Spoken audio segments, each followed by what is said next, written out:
Well, we brought this home in 1944. How old were you then, John? I was 10. So he was 12. Yeah, and then he worked at my father's store since he was 9 years old. My father had that little grocery store. He worked there with him. So that was a very close relationship.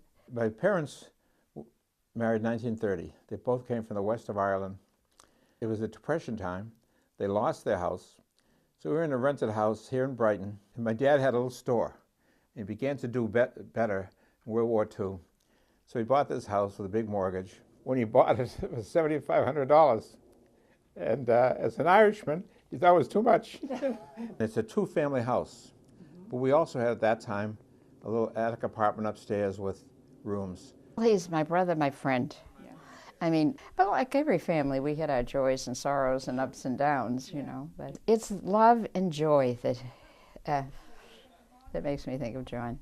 Right. Yeah, I mean, even love of his parents, love of his Irish heritage, love of the church, love of the Diocese of Boston, of Fort Wayne, love of sports, especially the Red Sox, but mostly love of Christ.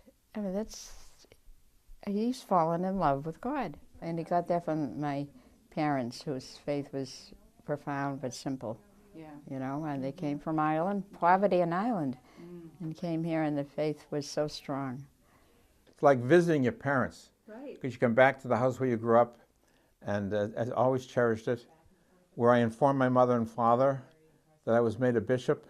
Way back in 1975, you see the picture up there. It's where I stayed in the summer.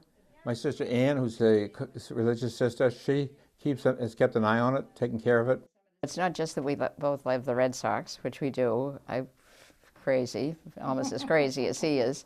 But it's, you know, we're both dedicated to the church. Faith, church, and family were always very strong. But life was more simple in those days. The culture was different.